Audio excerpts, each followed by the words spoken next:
नमस्कार मित्रों, कैसे हो भाई साहब आप लोग। मैं अनिल आपके फ्यूचर एकेडमी में फिर से आपका हार्दिक स्वागत एवं अभिनंदन करता हूं। जो भी मित्र हमारे चैनल पे नए हैं, चैनल को सब्सक्राइब करें, लाइक करें, बेल आइकन दबाएं ताकि मेरी वीडियो की नोटिफिकेशन उनको सबसे पहले मिल सके। तो प्रेसिडेंट पार्ट 1 में हम लोग पढ़े राष्ट्रपति की चुनाव, कुछ इंपॉर्टेंट आर्टिकल्स, अनुच्छेद पढ़े जो काफी इंपॉर्टेंट रहे, उसको शपथ कौन दिलाता है। आज हम लोग प्रेसिडेंट पार्ट 2 में हम लोग पढ़ रहे हैं राष्ट्रपति की शक्तियां। राष्ट्रपति की शक्तियां पढ़ रहे हैं, राष्ट्रपति की शक्तियां। अब इसमें हम लोग पढ़ेंगे राष्ट्रपति की शक्तियां, कुछ हम लोग पढ़े थे और जो बाकी थी विधायी शक्तियां से हम लोग स्टार्टिंग करेंगे। विधायी शक्तियां, विधायी शक्तियां से स्टार्टिंग करेंगे मित्रों। जबरदस्त तरीके से आप लोग नोट्स बनाते रहिए और हमारे साथ लगे रहिए, आपको सफलता एकदम 100% मिलेगी। विधायी शक्तियां पढ़ रहे हैं, लेजिस्लेटिव पावर। तो विधायी शक्तियां के बारे में पहले जान लेते हैं। विधायी शक्तियां का वर्णन जो हमारा है यह अनुच्छेद 79 में है। ठीक है मित्रों, अनुच्छेद 79 में है। अनुच्छेद 79 में क्या लिखा गया है? अनुच्छेद 79 में कहा गया है कि जो हमारी पार्लियामेंट है, जो हमारी संसद है, ठीक है, जो हमारी पार्लियामेंट है, जो हमारी संसद है मित्रों, ये 3 लोगों से मिलकर बनी होती है। राष्ट्रपति, लोकसभा, राज्यसभा। ठीक है, राष्ट्रपति, लोकसभा, राज्यसभा। सभी मित्र जो भी हमारे चैनल पे वीडियो को देख रहे हैं, नोट्स बनाते चले, साथ में कॉपी कलम लेकर बैठे। तो विधायी शक्ति अनुच्छेद 79 में क्या लिखा गया है कि जो हमारी पार्लियामेंट है, संसद है, ये 3 लोगों से मिलकर बनती है, राष्ट्रपति, लोकसभा, राज्यसभा। अब आगे बात करते हैं हम अनुच्छेद 85 की। तो अनुच्छेद 85 में क्या लिखा गया है? अनुच्छेद 85 में ये लिखा गया है कि जो राष्ट्रपति है ये संसद के सत्रों को बुला सकता है। ठीक है, राष्ट्रपति संसद के सत्रों को बुला सकता है। ठीक है जी भाई साहब, सत्रों को बुला सकता है, सत्रों को बुला सकता है। ठीक है, अब सत्रों का मतलब भाई साहब होता है अधिवेशन, अधिवेशन। ठीक है, अब बात करें हम लोग अनुच्छेद 85। अनुच्छेद 85 में राष्ट्रपति संसद के सत्रों को बुला सकता है। इसके बाद आता है हमारा अनुच्छेद 86। अनुच्छेद 86 में क्या कहा गया है, क्या लिखा गया है? अनुच्छेद 86 में जो राष्ट्रपति है ये संसद में संदेश भेज सकता है। ठीक है, राष्ट्रपति संसद में संदेश भेज सकता है। ठीक है, संदेश भेज सकता है। ये किस अनुच्छेद के तहत कहा गया है? ये अनुच्छेद 86 के अंतर्गत बताया गया है कि राष्ट्रपति संसद में संदेश भेज सकता है। अब आगे हम लोग पढ़ेंगे अनुच्छेद 87। अनुच्छेद 87 के अंतर्गत जो राष्ट्रपति को है संसद में भाषण देने की अनुमति दी गई है अनुच्छेद 87 के अंतर्गत। तो अनुच्छेद 87 क्या कहता है? अनुच्छेद 87 ये कहता है कि संसद में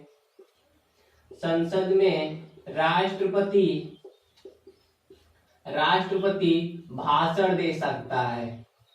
ठीक है, जो भी मित्र अच्छे तरीके से पढ़े, लॉकडाउन में अच्छे से पढ़ाई करें, उनका जो भी सब्जेक्ट वीक है तो यही एक मौका है जो कि स्ट्रांग हो सकता है लॉकडाउन में अच्छे तरीके से। इसके बाद आता है मित्रों अनुच्छेद 188, काफी इंपॉर्टेंट है। अनुच्छेद 108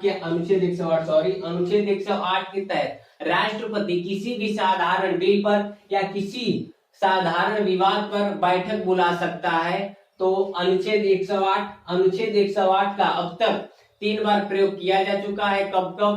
पहले इसको अनुच्छेद 108 को नोट कर लीजिए, फिर हम वो भी बताते हैं। ठीक है, अनुच्छेद 108 अनुच्छेद 108 में क्या कहा गया है कि किसी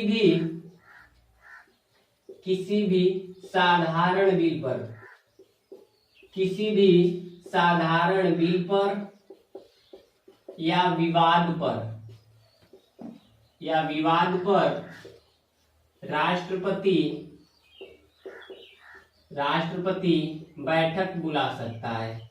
जी हाँ, ये किस अनुच्छेद में कहा गया है? ये अनुच्छेद 108 में कहा गया है। ठीक है, तो अब हम इसको मिटाएंगे। ठीक है, अनुच्छेद 108 हो गया।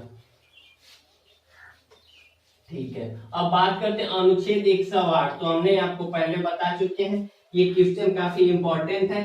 सभी लोग जब भी पढ़े तो लिख कर पढ़े, सुनने से भाई साहब कुछ होता नहीं है, लिख कर ज्यादा से ज्यादा प्रैक्टिस आप लोग करिए।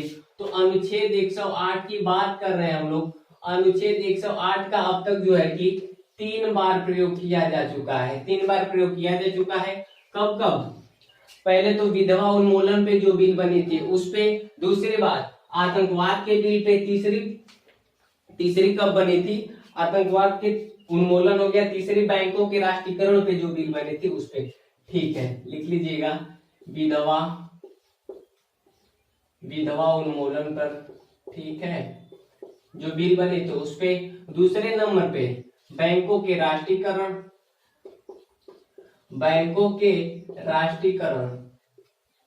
ठीक है। तीसरी बार कब हुई थी?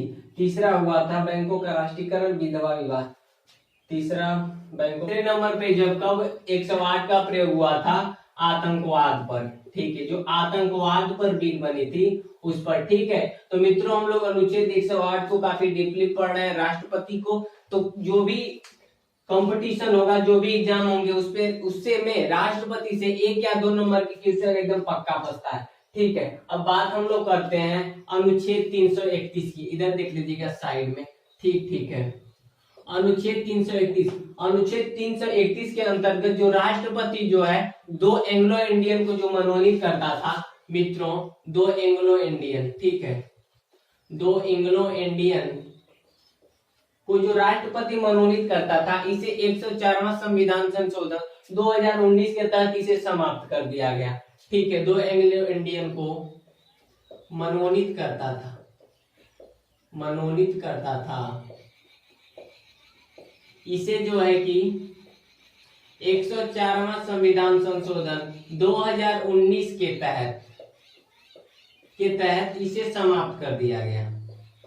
ठीक है, अब क्या है कि जो राष्ट्रपति ये 2 एंग्लो इंडियन को मनोनीत नहीं करता है 2019 के बाद, 104वां संविधान संशोधन 2019 के तहत इसे समाप्त कर दिया गया। अब बात करते हैं अनुच्छेद 80 की। अनुच्छेद 80 में जो हमारा राष्ट्रपति साहब होते हैं, ये 12 सदस्यों को मनोनीत करते हैं। ठीक है, 12 सदस्यों को मनोनीत करते हैं। ठीक है, 12 सदस्यों को मनोनीत करते हैं। ठीक है, अब ये जो हमारे 12 सदस्य होते हैं, ये कौन कौन से क्षेत्र होते हैं मित्रों, इसको हम लोग जान लेते हैं। ये होते हैं साहित्य, कला, विज्ञान, समाज सेवा। ठीक है, समाज सेवा। आइए एक बार फिर से रिपीट कर देते हैं हम लोग। अनुच्छेद 331 काफी इंपॉर्टेंट है। अनुच्छेद 331 के तहत जो हमारा राष्ट्रपति ये 2 एंग्लो इंडियन को जो मनोनीत करते हैं, 2 एंग्लो इंडियन, इसे 104वां संविधान संशोधन 2019 के तहत इसे समाप्त कर दिया गया।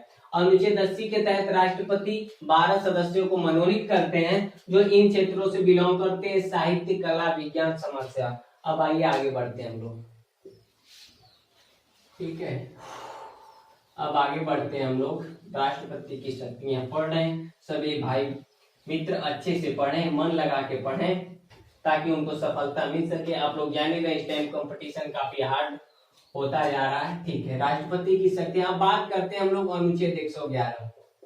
अनुच्छेद 111 में क्या कहा गया? अनुच्छेद 111 में ये कहा गया है कि धन विधेयक को छोड़कर अन्य विधेयक को राष्ट्रपति स्वीकृति दे सकता है। इसका मतलब यदि राष्ट्रपति के पास कोई विधेयक आता है तो उसे वो किसी भी टाइम तक उसे रख सकता है, उसे सेल्फ डिपेंड करता है, उसे वो कब तक रख सकता है, या संसद में पुनः विचार विमर्श के लिए उसको जो राष्ट्रपति साहब है विधेयक को वापस लौटा सकते हैं। ठीक है, अनुच्छेद 111 देखिए, धन विधेयक को छोड़कर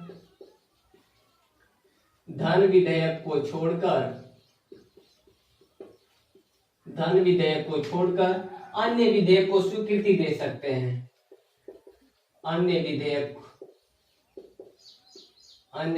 को स्वीकृति दे सकते हैं या पारित कर सकते हैं। ठीक है, स्वीकृति दे सकते हैं। ठीक है, ये किस अनुच्छेद में आता है मित्रों? ये आता है हमारा अनुच्छेद 111 में। फिर से बता दें कि अनुच्छेद 111 में क्या कहा गया है। अनुच्छेद 111 में ये कहा गया है कि राष्ट्रपति साहब धन विधेयक को छोड़कर अन्य किसी विधेयक को स्वीकृत कर सकते हैं। इसका मतलब यदि राष्ट्रपति के पास कोई विधेयक आता है तो उसे रख भी सकते हैं। कितने टाइम तक रखेंगे तो उन पे सेल्फ डिपेंड कर सकता है, वो जब तक रख सकते हैं, वो राष्ट्रपति के ऊपर है। अब बात करते हैं मित्रों अनुच्छेद 123 की। अनुच्छेद 123 में राष्ट्रपति को क्या अनुमति दी गई है? अनुच्छेद 123 में राष्ट्रपति को अध्यादेश जारी करने की शक्ति दी गई है। ठीक है, अध्यादेश जारी करने की शक्ति, अध्यादेश जारी करने की शक्ति। ठीक है, अध्यादेश जारी करने की शक्ति अनुच्छेद 123 में दी गई है। अब अध्यादेश क्या होता है इसको समझ लीजिए। जब संसद के दोनों सदन न चल रहे हो तो उस टाइम अध्यादेश जारी कौन करता है? राष्ट्रपति। ठीक है, जब संसद का दोनों सदन न चला हो, जब संसद के सदन न चल रहे हो, ठीक है, जब संसद के सदन न चल रहे हो, ठीक है, तब क्या होता है? तब राष्ट्रपति अध्यादेश जारी करता है। ये किसका, इस क्वेश्चन, ये कैसे क्वेश्चन पैटर्न क्या रहेगा उसको समझ लीजिए। क्या पूछेगा कि अध्यादेश जारी करने की शक्ति किस अनुच्छेद में है? तो अनुच्छेद 123 में ऐसे क्वेश्चन पूछता है। ठीक है, अब आगे आते हैं। अब हम लोग आते हैं काफी इंपॉर्टेंट, क्षमादान की शक्ति। क्षमादान की शक्ति। अब किस क्षमादान की शक्ति का वर्णन जो है किस अनुच्छेद में किया गया है? तो यह है अनुच्छेद 72। ठीक है, अनुच्छेद 72 में क्या है? राष्ट्रपति को क्षमादान करने की शक्ति है, जिससे राष्ट्रपति किसी कैदी या जो भी हो उसे फांसी की सजा को उम्र कैद में या कोई कठोर सजा हो तो उसे कम समय में परिवर्तन करता है। ये शक्ति जो है अनुच्छेद 72 में राष्ट्रपति को क्षमादान की शक्ति अनुच्छेद 72 के अंतर्गत दी गई है। इसमें पहला आप लोग समझिएगा प्रविलंब। प्रविलंब क्या है साथियों? प्रविलंब जो है, प्रविलंब में राष्ट्रपति को मृत्यु दंड को टाला जा सकता है। ठीक है, इसमें लिखिएगा आप लोग मृत्यु दंड को रोका जा सकता है। ठीक है, मृत्यु दंड को रोका जा सकता है प्रविलंब में क्षमादान की शक्ति के अंतर्गत अनुच्छेद 72 में बताया गया है। ठीक है, अब बात करते हैं किसकी? अब लोग हम बात करेंगे लघुकरण। ऊपर लिखिएगा आप लोग, इसको हम मिटाएंगे। अब लघुकरण की बात करते हैं साथियों कि लघुकरण में राष्ट्रपति को किस प्रकार की अनुमति दी गई है, राष्ट्रपति क्या कर सकता है क्षमादान की शक्ति के अंतर्गत। ठीक है, लघुकरण की बात करें तो लघुकरण में जो है किसी कैदी को यदि 2 वर्ष की सजा दी गई है तो उसे राष्ट्रपति अपनी शक्तियों के तहत उसे 1 साल में कन्वर्ट कर सकते हैं। ठीक है, 2 वर्ष की कठोर सजा को 1 वर्ष कर सकते हैं। कौन? हमारे राष्ट्रपति साहब। यदि किसी को 2 वर्ष की सजा दी गई है तो उसे 1 वर्ष कर सकते हैं। आगे आप लोग डालिएगा तीसरे नंबर पे विराम। ठीक है, विराम के अंतर्गत क्या योजना है राष्ट्रपति साहब की कि यदि कोई गर्भवती महिला है और उसे फांसी की सजा दे दी गई हो तो उसे क्या राष्ट्रपति साहब उसे उम्र कैद कर देंगे, या तो बच्चा पैदा होने के बाद जो महिला है उसे फांसी दी जा सकती है। ठीक है, इसे आप लोग लिख लीजिएगा। यदि कोई गर्भवती महिला है तो इसकी जो फांसी की सजा होगी इसे उम्र कैद में बदला जा सकता है।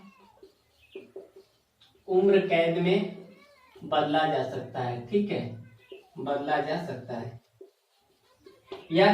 या बच्चा पैदा होने के बाद जो है महिला को फांसी की सजा दी जा सकती है। ठीक है, बच्चा पैदा होने के बाद फांसी की सजा दी जा सकती है, फांसी की सजा हो सकती है, फांसी की सजा हो सकती है। ठीक है, ये किस अनुच्छेद में है, ये हम लोग पढ़े क्षमादान की शक्ति अनुच्छेद 72 के अंतर्गत हम लोग विराम पढ़े, लघुकरण पढ़े, प्रविलंब पढ़े। अब बात आगे बढ़ते हैं अनुच्छेद 143। अनुच्छेद 143 में क्या कहा गया है, अनुच्छेद 143 में जो हमारा राष्ट्रपति साहब है ये सुप्रीम कोर्ट से विचार विमर्श कर सकते हैं या सलाह ले सकते हैं। ठीक है, राष्ट्रपति महोदय, राष्ट्रपति साहब सुप्रीम कोर्ट से विचार विमर्श या सलाह ले सकते हैं, ये किस अनुच्छेद में कहा गया है, तो ये कहा गया किसमें, अनुच्छेद 143 में कहा गया है कि राष्ट्रपति सुप्रीम कोर्ट से विचार विमर्श ले सकते हैं या तो सलाह कर सकते हैं। ठीक है, अब आगे बढ़ते हैं हम लोग राष्ट्रपति के वित्तीय शक्तियां को पढ़ेंगे, अच्छी तरह से आप लोग पढ़िए। ठीक है, इसको हम मिटाते हैं, वित्तीय शक्तियां राष्ट्रपति की हम लोग पढ़ेंगे। वित्तीय शक्तियां आप लोग डाल लीजिएगा, राष्ट्रपति की शक्तियां में दूसरे नंबर पे डाल लीजिएगा वित्तीय शक्तियां। ठीक है, अब वित्तीय शक्तियां हम लोग पढ़ेंगे, इसमें आप लोग डाल लीजिएगा अनुच्छेद 112 के तहत राष्ट्रपति क्या करते हैं, राष्ट्रपति जो है संसद में बजट पेश करते हैं। ये प्रावधान किस में है, तो ये अनुच्छेद 112 में है। राष्ट्रपति संसद में बजट पेश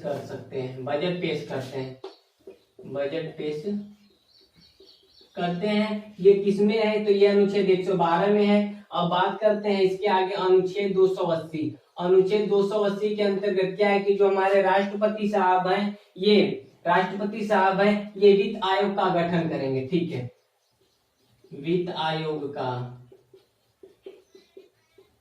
आयोग का गठन करेंगे। ये हम लोग क्या पढ़ रहे हैं, हम लोग पढ़ रहे हैं वित्तीय शक्तियां में अनुच्छेद 280 के तहत राष्ट्रपति वित्त आयोग का गठन करेंगे। ठीक है, अब इसके बाद हम लोग अनुच्छेद 53 पढ़ेंगे, अनुच्छेद 53 खंड 3 में जो हमारे राष्ट्रपति साहब हैं इनको तीनों सेनाओं का अध्यक्ष बताया गया है। ठीक है, अनुच्छेद 53 खंड 3 में राष्ट्रपति को तीनों सेनाओं का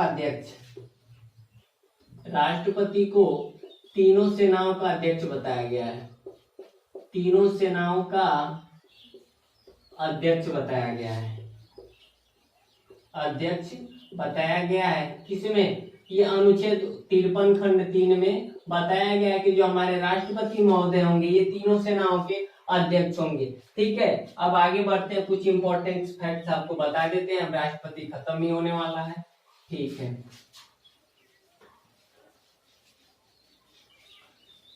आपको कुछ इंपॉर्टेंट फैक्ट्स बता दें,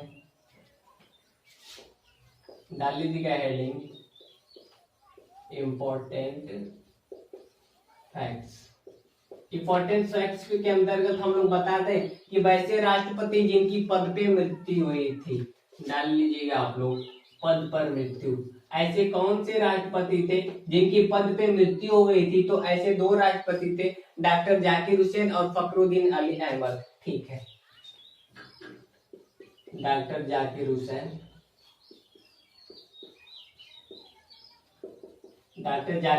पहले नंबर पे, दूसरे नंबर पे कौन, फखरुद्दीन अली अहमद।